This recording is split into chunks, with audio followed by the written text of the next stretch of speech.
but that was right before you stopped by the tattoo parlor and got a tattoo. And you get home and you and Dad goes to blows. And either Dad says go or you just go. That's not homeless. That's a domestic situation that you've got to figure out. The government is not getting in there. So better kiss and make up real quick. So we're just going to say we're not homeless and go to next. And this is where Dad's antenna pops up. It's asking, you're able to provide the information about your parents or you're not able to provide the information. And Dad thinks we're not going to provide our information, you'll be on easy street. It doesn't work that way. There are some areas where you would not be able to provide information. For example, if you're no longer in the home because of sexual abuse, drug abuse, physical abuse, your parents have a meth lab in the garage. If there's some reason you are no longer with your parents, the Department of Education does not want you going back into that house risking your danger. They don't want you in any danger. So you would click no. And then when you get through with this, it's processed by the college, and you're going to have to go into the college and have a heart-to-heart. They're going to give you paperwork. You'll have to get the guidance office to verify, write a letter on whatever the situation may be, a social worker, law enforcement officer, minister, somebody like that. You'll probably need 2 or 3 letters of verification that that's the situation. But most of the time, fortunately, we can provide parents' information, so we're going to check parents' information. Okay, I hit clicked. What happened?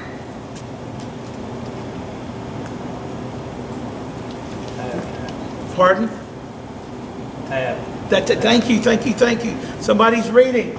It switched from students' information to parents' information.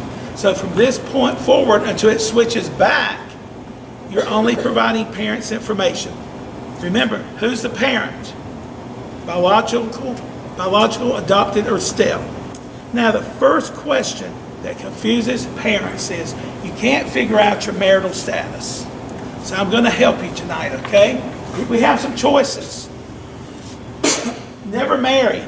That's simple. Only one parent's in the household. Unmarried, but both legal parents living together. That's simple. 2 people's in the household. Parent 1, parent 2. Married or remarried. That's simple. 2 people's in the household.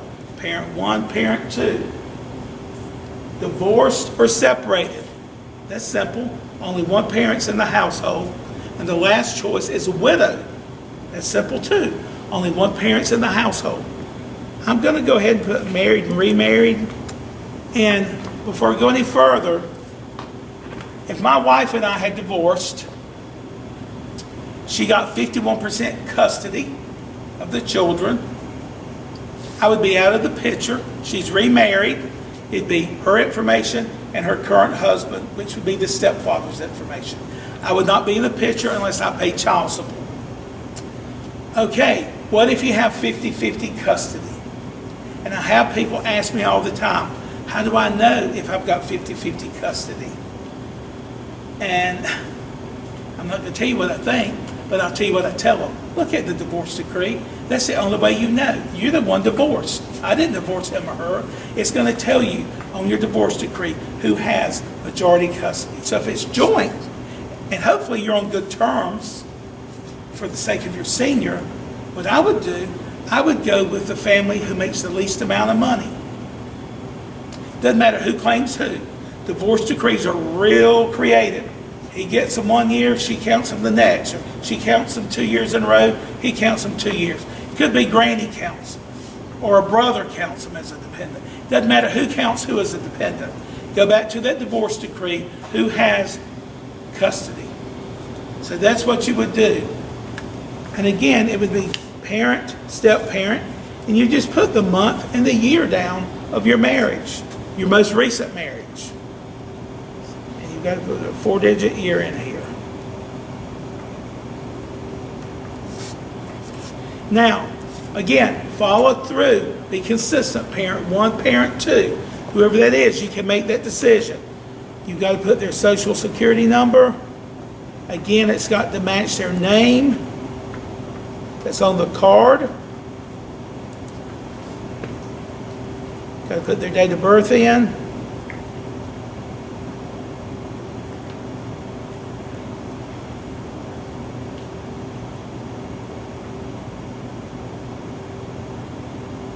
And then an email address in.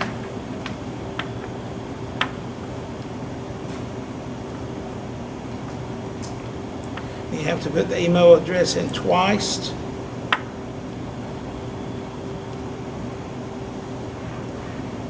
And you'll be getting information just like the seniors getting information to your email, which is very helpful. Then you'll click next. You go to parent 2, the other parent, put their information in again.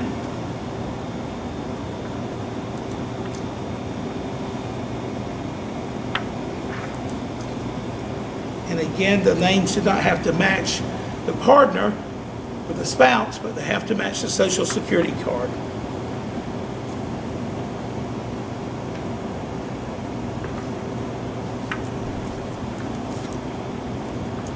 Now, have your parents lived in South Carolina for at least 5 years?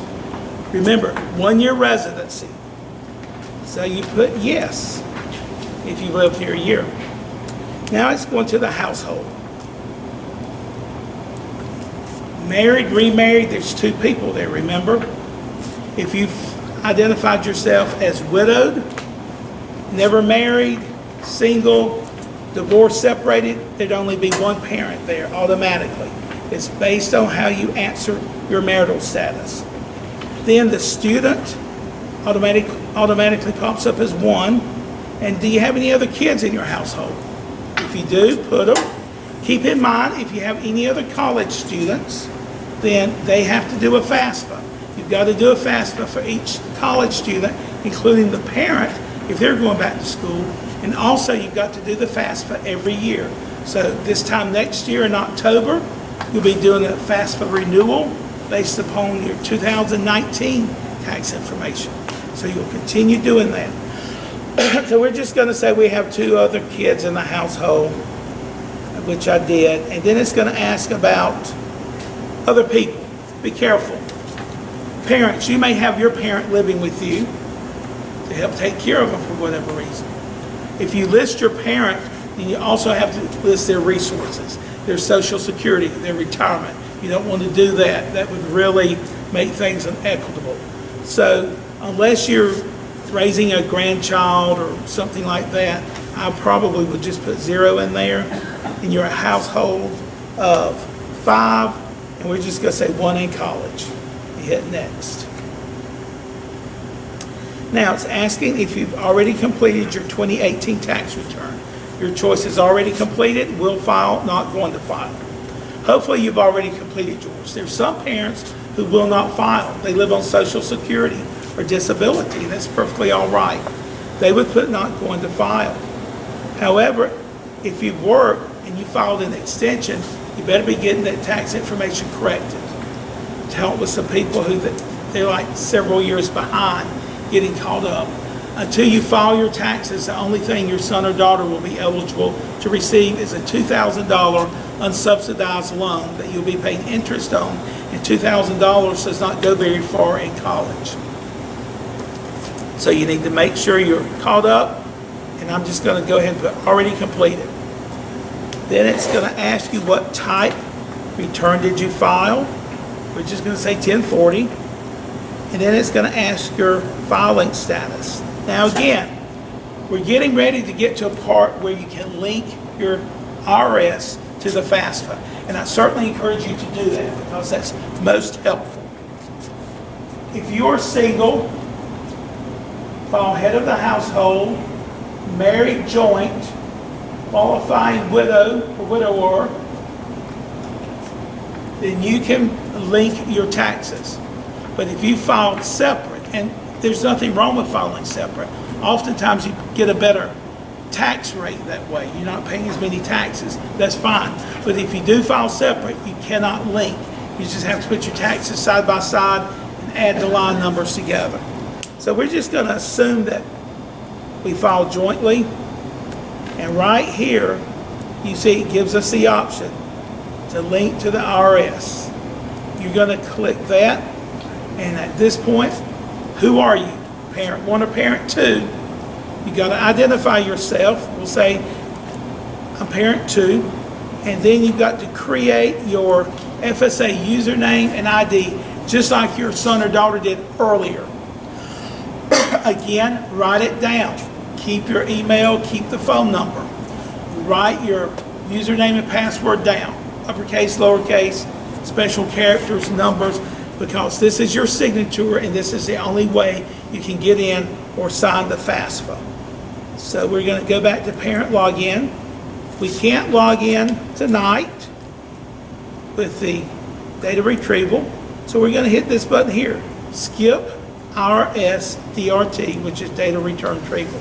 So we just get our tax returns together. What's your adjusted gross? Whatever you have on line 7 is your adjusted gross. If you've got 2 tax forms, look at line 7 and add them together. So I'm just going to put some easy round numbers in here. Put 60,000. Now, parent 1, yes. Do we do both parents on that ID? No, only one parent. I mean, both parents can do one and have an ID, but you only really need one parent. And one parent may already have. You only need one parent? With one parent, you know, Okay. either parent 1 or parent 2. That's a good question. A parent may already have theirs because they've got a kid already in college or they themselves are in college. You only have one FSA username and ID. So you've already got yours established if you've already got one. You don't get another one.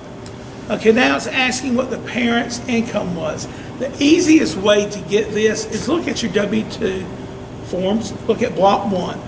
So let's just, I'm going to make it split in 2 here, which it probably will not be in real life. And then I'm going to hit next. Now it's asking about the taxes that you paid. If you did a Schedule 2, not everybody's going to do a Schedule 2. If you don't have a Schedule 2 attached to your 1040, don't worry about Schedule 2. Everybody's going to have a line 13. So look at your line 13s, and if you've got a Schedule 2, look at line 46 and put whatever taxes you paid there. Then you'll hit next. Very few people will have any answers to this page. They've already got 0 in there for you. If you do, just wipe out the 0 and put an answer in. If the parent received combat pay, then you'll have an answer for this first one for 2018. Your senior is not yet a college student, so they will not have an answer for college grants and scholarships. They will not have an answer for education credits. They will not have an answer. You may have an answer, because this is yours, for untaxed portions of RAs if you pulled some money out, or RAs deductions and tax exempt interest. Again, you would look at your 1040, and it tells you what lines to look at to plug in there. But the first, the second one and third one would be no. The first one probably no, unless you did receive combat pay, and then look at your tax return for the other 3. We'll hit next, and again, these aren't very common, so they've already put 0 in for you.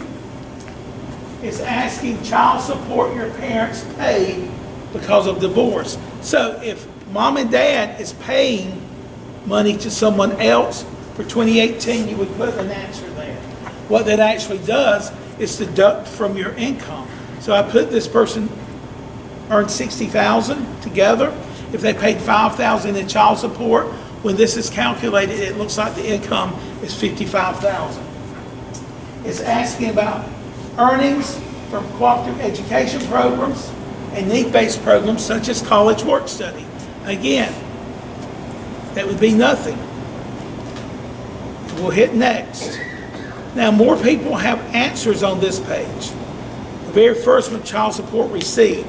If you received child support for 2018, put what you actually received, not what the court ordered, because it may not be the same. Just put the money that you actually got.